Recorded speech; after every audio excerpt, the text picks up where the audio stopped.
خب سلام احترامادو برسه. امیدوارم که یکی شما روز خوب داشته باشید. شما بخشین نمی چیزی من خیره تر است یا آفتاب است. آفتاب بوده است از این طرف. سلام احترامادو برسه. امیدوارم که یکی شما روز خوب داشته باشین، صحتی داشته باشین. البته که یعنی مهمه است تمام انسان ها دارن سر استراحت میکنن. بنده نیست خفانه ما نمیگ. امروز گفتیم کم استراحت داشته باشیم. به هر حال و از فرصت مناسب استفاده برده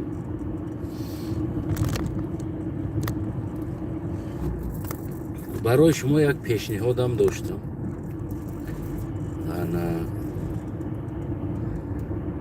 خیلی که میدونین بنده چندین سال است در میدان سیاست و سیاست از اون نیست که یک حکومت یک امام علی رحمان باشه.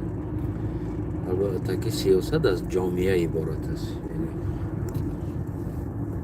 چقدر اگر جامعه جزیر باشه، چقدر جامعه افلاس باشه، همون قدر گویم یعنی سیاست افلاس تولید می شود در کشور. امیدوارم که صدام خوب است. اگر صدام خوب باشه بنویسیم. بسیار ببخشیم بعضا حالتا میشده است صدا گم میشده است. خلاص از بس که دیگر ما همین در حالت هایی که اومدیم امروز قرار گرفته، این عیب جامعه بیشتر هست از اونی که گویم حکومت. یعنی که عیب جامعه بیشتر است. از همین لحاظ بنده تصمیم گرفتم که بعضی مسئله های جامعوی را که در جامعه خصوصا انسان هایی که مردم را کش میکنن و مردم را رهبریت میکنن، همون انسان ها مردم ها را سوء استفاده میبرن. در همین مسئله من چند وقت میشوه که تاریخ همین مسئله ها را جستجوی میکنم.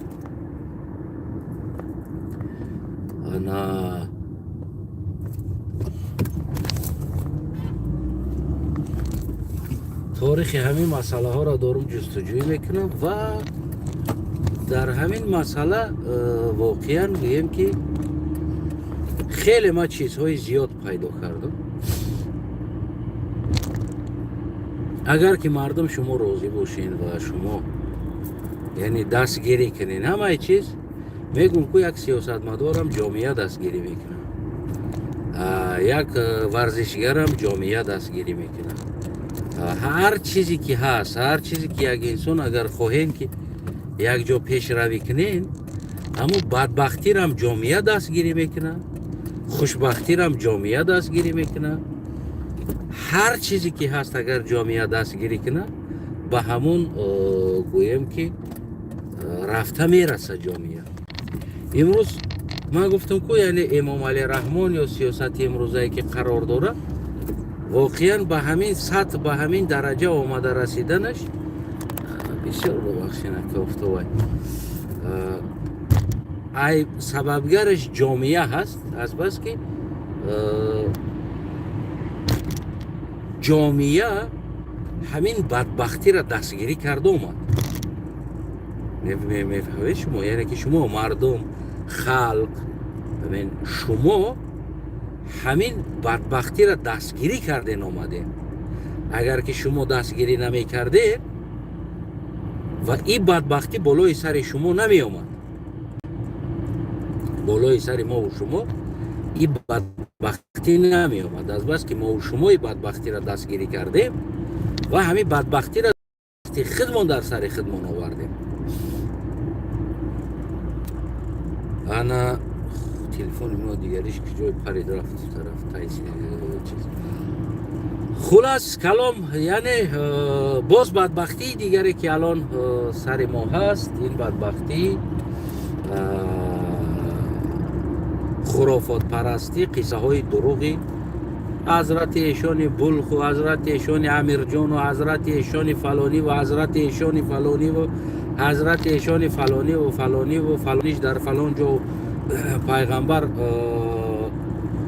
گفته که یک آهو بیارم بخرم، حضرت علی ای جنگ بیاید گوین که حضرت علی را آهو شکار کنه بخرم و این صحابه حضرت یک نمیکی وقتی خواهش پیغمبر را دیده است گفته است که پیغمبری را میخواه اسب سوار شده است، او زمان اسباش میپریده است، از عربستان که های تاجیکستان شکار آمده است. یک میفهمید؟ و این وظیفه ها واقعا اگر بگیریم وظیفه جانی و دینی و ایمانی،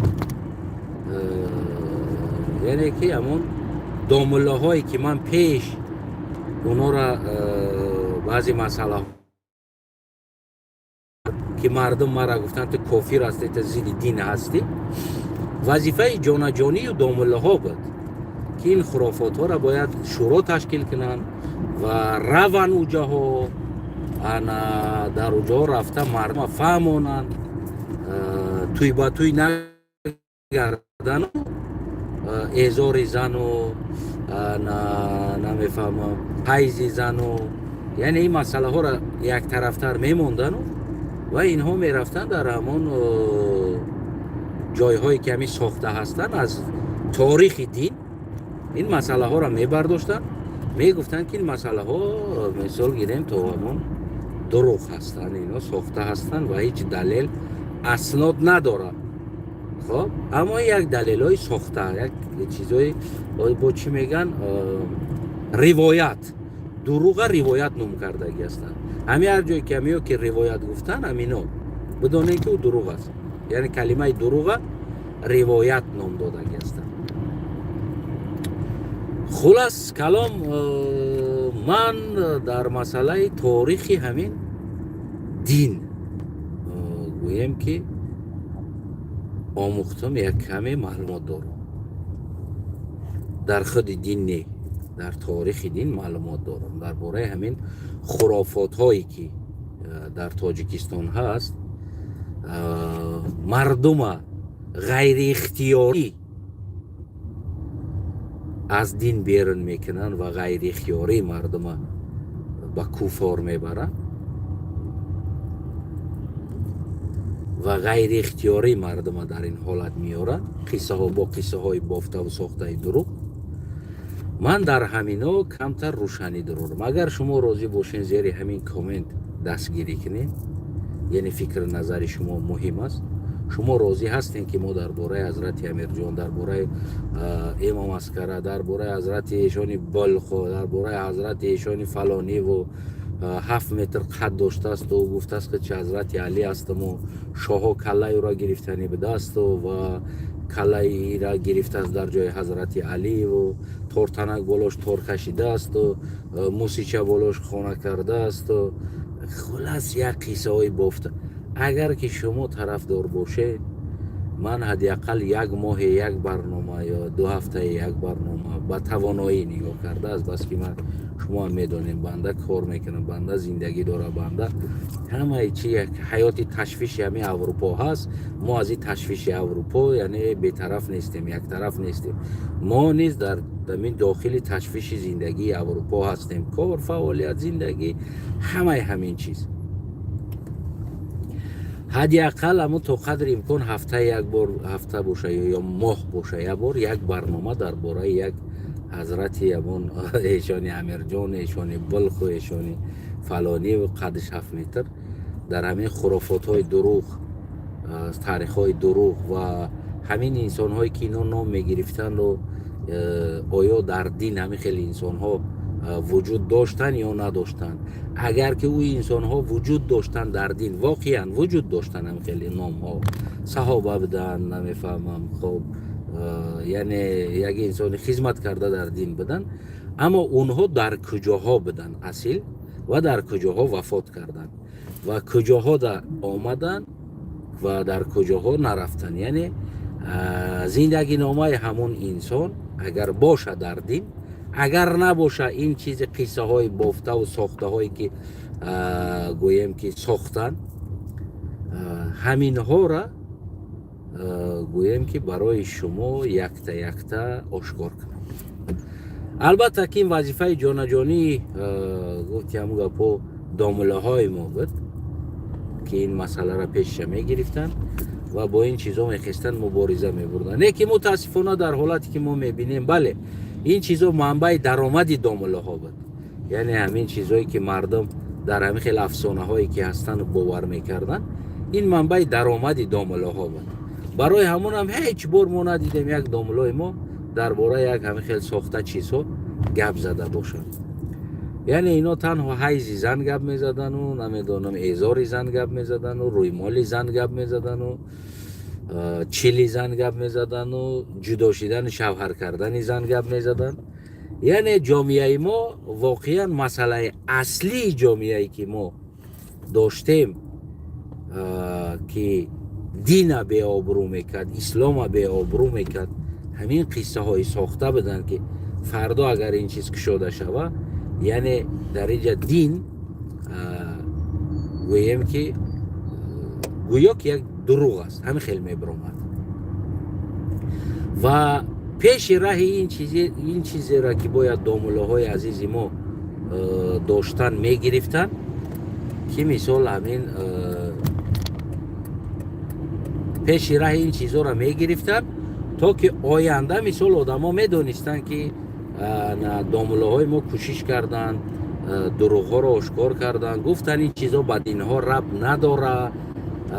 یعنی که حرکت کردن عزیزای ما، بزرگای ما درباره این چیزا گپ ها زیاد هستند، از روایت های گفته های دامله ها زیاد هستند که اینا دروغ هستند.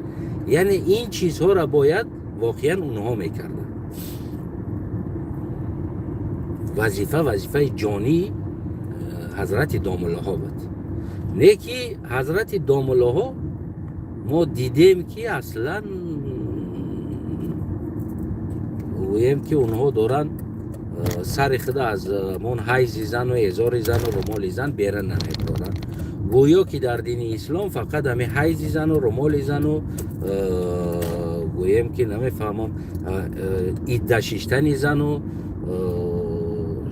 جدا شوهر کردنی زن و اینمی چیز است در تاجیکستان. یعنی تاجیکستان داره دامله هاش همین 35 سال آخری که مستقلی گرفتن و گفتگو و حق گفتن و حق برآمد کردن و حق همه چیز داشتن، الان ممنوع شدن. نه که همین زمان اینا میتونستن که برای مردم همین چیزای خرافاتی همین را از برسونن، گویان که مردم این چیز دروغ است. یعنی ما فلانی بزرگوار، صحابه، حضرت، این انسان هایی که درجه نام میبرند، اونها در حیات این سرزمین های آسیای میانه آمدگی نیستند. اونها در همون عربی، همون دولت ها، در همون جا در اطراف مکه، در دیگر جای ها یا در جنگ های فلان جای های همونجا اونها کشته شدگی هستند. هیچ کدام اونها در آسیای میانه، در این کوههای تاجیکستان، این منطقه قدم زدگی نیست، آمدگی سرزمین گویم که نیست. مسئله ها را باید دامله ها واقعا بگویم که میکردن، اما متاسفانه نکردن. اگر که شما اجازه بتین بازم من میفهمم که محترم دامله های ما شرمنده میشوند، بازم آبروی محترم دامله های ما میریزه از بس که کار وا میکردن نکردن. تاریخ دین وا میآموختن از بس که دین خوبتر میدونن، باز تاریخ شب آموزی، باز دینم جالبتر میشود. باید که اونها میکردن، اما متاسفانه که اونها نکردن این چیزا را. اگر شما اجازه بدید با اجازه شما دیگر این کار را من شروع کنم و مردم عزیز از همین خرافات و از همین چیزهایی که الان گرفتار هستند مردم، همین مردم از همین چیزها کمتر بیرن کنن. اگر که شما راضی باشید، اگر شما راضی باشین، هم میبینیم و کسی دیگر روان میکنین و کسی دیگر نوار رو میبینه و زیر نوار مینویسه که بله برای هستیم، یعنی گمراه کردن جای در مسئله ملاها بود، مسئله انسان ها دینی بود، اما دیدیم که انسان های دینی این چیزها را برای خود یک درآمد کردن و اگر که عزیزان که اگر شما طرفدار باشین و تلاش کنین و ببینیم که نوار چقدر مردم طرفدار داره همین مسئله ده و می نویسین در کامنت، البته که من یک تا درباره همین حضرت و همین چیزهایی که در تاجیکستان همین خرافات هست یک تا از تاریخ دین، من از پیش خودم نه، از تاریخ دینی تا کجا همه درست هستن من براتون از نگاه دینی نمیگم، از بس که من در دین نمیدونم، یعنی همون قدر میدونم برای خودم است. او چیزی که من میدونم برای نصیحت هم نیست، او چیزی که من میدونم برای کسی را راهنمایی کردن هم نیست، این چیز نیست، همون چیزی که برای همون خودم است تنها. اما درباره تاریخ دین من 100% میگم که نصیحت هم میکنم، وصیحت هم میکنم، راهنمایی هم میکنم و هر چیزی که از درباره تاریخ دین، تاریخ اسلام صحبت میکنم. چرا؟ برای که من معلومات چه دارم از یک منبع نه، از هزارها منبع ها من معلوماتی اینجا دارم و آزادانه میتونم که هر انسان در همین مسئله بشینم، 10 منبع ها کشم بیارم پیشش، در کجاها چی گفتگی است، در کجاها دین کجا رفت تا کجا آمد، یعنی چی سیاست داشت و با کدام جنگ ها در کجاها را گرفتن تا کجا رفتن، هر یک این کدام صحابه کدام وقت آمد، کدام صحابه در کجا بود و کدام جنگ کدام صحابه رهبری کرد، یعنی هر یکی از مهاجرتش از کلگیش من براتون میتونم صحبت کنم، آزاد میتونم صحبت کنم و آزاد میتونم منبعهاش کشم بیارم در پیشتون مونم. خب شما منبعتون بیارین، منبع ها زیاد هستن، گوناگون ادسنکه ها هست، بهاهای گوناگون است، اما ما از اما تاریخ دین میتونم صحبت کنم. این دین نیست، این تاریخ دین است. خب این آیه نیست، این حدیث نیست، این تاریخ دین است، زندگی نامه هست، تاریخ هست، یعنی که هر یک اینها میتونم صحبت کنم. شما چی میگین عزیزا؟ اگر که شما راضی باشین در مسئله خرافات های تاجیکستانی که قرار دارن با نام نمیدانم مولوی و حضرت و شیخ و بزرگوار و تابوتش پرید و تابوتش بالای شتر ماندن و شتر از فلان جا آمد و در فلان جا بزانو زد و بعد را گور کردند و در همین مسئله ها من حداقل هفته یا ماه یک بار گویم که یک برنامه اقلا در یک ماه یک تا بگیرم در برای یک بزرگوار، یک اولیای ساخته های گویم که دامله های تاجیکستان برنامه گیرم صحبت کنم. اگر عزیزان شما راضی باشین همین نوارا زیر کامنتش فکر و نظرتون بنویسید و باز اگر شما یکم معلومات های دیگر دارین در این مسئله ها، در این مسئله های اولیا و ایشان و بزرگوارایی که گویا که در تاجیکستان مقبرشان هست، شما میتونین گویم که انا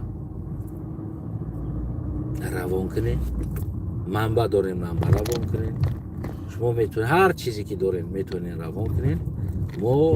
من بنده شخصا که تلاش میکنم باز معلومات های شما رو هم با آموزم، از بس که برای من خیلی و خیلی و خیلی مهم است معلومات های شما.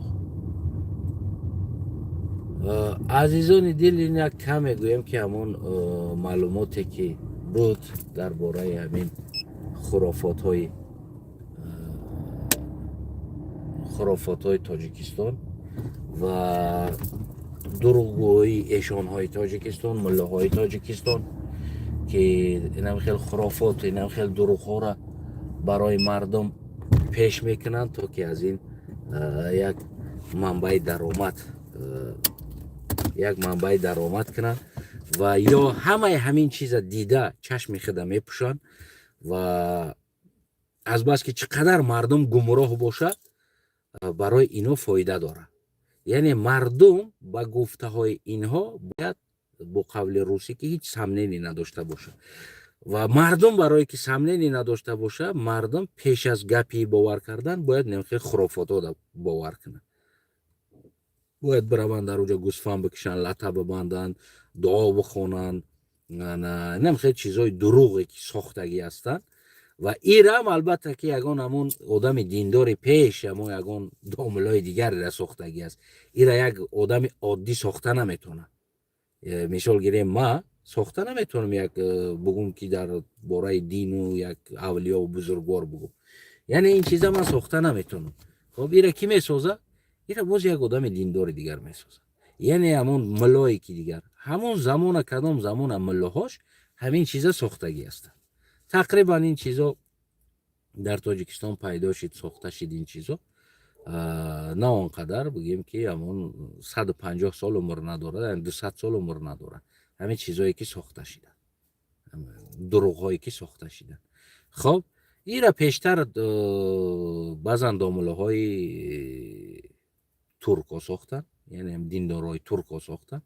اینا بعدا تبدیل شدن و دیگر ها آمدن رسیدن و این را ساختگی انسان ها را هم همون زمانش هم یک تدتش معلوماتش دارم و تلاش کرده ایستادم که دیگراش هم معلوماتش پیدا کنم این را کیها ساخته بودن، یعنی درجه این مسئله را کیها ساخته بودن. خلاص کلام همی است. من نمیگم در تاجیکستان یگان انسانی که در دین خدمت کرده، یک انسان بزرگ، یک انسانی که شهید در اونجا وجود نداره. البته داره، البته که داره، اما نه اینهایی که امروز در میان مردم بسیار یک مشهور شدگی هستند. حضرت فلانی و حضرت فلانی و حضرت فلانی و قصه هایی که اسب او میپرید و از عربستان پیغمبر آهو خوردنی بود و اسبش پرواز کرد آمد. یعنی این دروغ ها، یا که فلانی حضرت امیر جان در فلان جا مرد و تابوتش موندن آوردن، یا که حضرت شان بلخ در فلان جا مرد و تابوتی پرید و آدمای قفاش سر کردن آمدن، در همیجا تابوت موند. گفتن که این همیجا میخواه خاک شوه، همیجا خاکش کنین. یا نمیدونم در بالای که را خاک کنین که مکه را ببینن. از هیچ جای تاجیکستان مکه دیده نمیشه. خب از هیچ جای تاجیکستان یعنی مکه دیده نمیشه. بلندترین کوی بدخشان در براین دیده نمیشه که او 7000 متر تقریبا 6000 چند بلندی داره. از همون نوکی اما ببروین مکه نمیبینی، یعنی دیده نمیشه با هیچ وجه. خب حضرت دامله ها بیاین یک مردم همراه شما یک بگیم که یک چی میگذرانیم، یک بازی میگذرانیم. بازی بگیم درست میگیره، یا که یک شرط میگذاریم. بیاین من به حضرت دامله ها یک فرصت میتم تا که اگر که من این کار کنم واقعا در دین، در مسلمانی ضربه میزنه، در نسل های آینده یا دیگرها ضربه میزنه. میگه که یعنی که دامله ها چیکار کردن که یک خلق برآمد این مسئله را تاریخش گرفت آورد که شد دروغ بدن همین چیزا را. یا که شما راضی باشین من خاموش میستم، ملاها هم خاموش بیستن و نسل شما این چیزا ادامه دادن بگیره، برای که نرمال هست، زیان نمیاره. خب فقط که در دنیا زیان تون میاره، کورکورانه رفتار میکنه، زیان دیگه در سلامتیتون زیان نمیاره. میرین گوسفند میکشین، میخرین، میگردین، خودتون آرام میکنین که فلانی انسان ها در سرزمین ما، یعنی که ما گور است، دیگر است. یا که یک فرصت دامله ها ده بیاین یک چند وقت فرصت میتیم. اگر شما اجازه باشه همین شرط ها را نویسین، یا که منم خاموش بیستم، دامله هم خاموش بیسته، همین طرز زندگی خوب است، همین خرافات ادامتیه در تاجیکستان. یا که بیاین یک مهلت ما خاموش بیستم، فرصت بتیم که دامله ها ببروین همین مسئله ها را حل کنن. این امروز 4 می 2026 سال است. چقدر ما فرصت بتیم برای دامله ها تا که همین بازم گویم ضربه نشوه در دین اسلام، یگان ضربه نشوه، یگان کاری نشوه که نسل آینده بگه ضربه در دامله ها نشوه، و از بس که اونو گویم یک چهره های دینی هستن. یعنی کدامی را شما اختیار میکنید؟ یا ما شروع کنم؟ میتونید که در زیر کامنت نویسین. اگر شما خواهین بیاین ما برای دامله ها یا 1 ماه هست، 2 ماه هست، 3 ماه هست، شما بگین چقدر ما فرصت بتیم دامله ها ده. 1 ماه یا 2 ماه یا 3 ماه. خب یعنی 90 روز هم 3 ماه هم خیلی یک وقتی وسیع هست که میتونه که یک دامله در 3 ماه بشینه. چقدر اونا دینه میفهمن و زودتر تاریخ دینه میآموزن، میتونن بروین در همین مسئله ها نوار کنن و روان همون جاها، همون ایشانی باتیکس و ایشانی میرزا و نمیفهمم ایشانی کراتئیست و یک مش میزنه، ایتا میزنه، دهنی از رویل چشمش میپره، پیش خدا میروه. یعنی که این میتره قصه بافا هستن که خیلی قصه ها را میبافن. خلاص کلام کدامی را اختیار میکنیم؟ شما زیر همین نوار نویسید و همین نوار را در دیگر رو روان کنید. همون برادرها هم فکرشون نویسند، برای که این مسئله مردمی هست، مسئله دینی مردم است. من برای همین از شما بگیم که یعنی فکر نظر شما را زیر همین نوار گرفتن میخوام. شما چی میگین؟ کدامیش اختیار کنیم؟ مسئله اول خاموش بیستم، خب کنم، گپ نزنم در این مسئله. دامله هم خاموش بیستن و فرزندای شما، نسل شما هر چی شوه شیدن. مسئله دویم، فرصت در دامله ها بتیم تا که ضربه در چیز نشوه، یعنی که آبروی مله ها نریزن. الان امکان شما بتیم 1 ماه است، 2 ماه است، 3 ماه است، اختیار میکنین و این نوار را در دامله ها میرسونین، حرکت کنین، رسونین، تلاش کنین. مسئله سیم، هرچی باد شروع کنم. این همیشه 3 تا واریانت است، یعنی که 3 همون شانسی که ما داریم. شما میتونین اختیار کنین و بنویسین کدام را بکنین. و این البته که برای آینده جامعه ما هست، نه برای یک انسان، برای آینده هست. آینده نسل های شما کجا میروند و در کدام دروغ ها باور میکنن؟ چرا برای اینها مسئله دینی را اینقدر دروغ میبافند؟ یعنی همین مسئله ها را کشودن. باقی خدا یار مددگارتان باشه. من زیر کامنت و از کامنت های شما فکر یعنی خلاصه براری میکنم. بعدا تصمیم میگیرم و تصمیم گرفتگی من یک نوار دیگر میکنم. بعد از او شروع میکنم انا گویم که همین گره هایی که دروغی که 100 ساله ها بسته پرتافتن در سر مردم، همین گره ها را میده از نگاه تاریخ میکشم.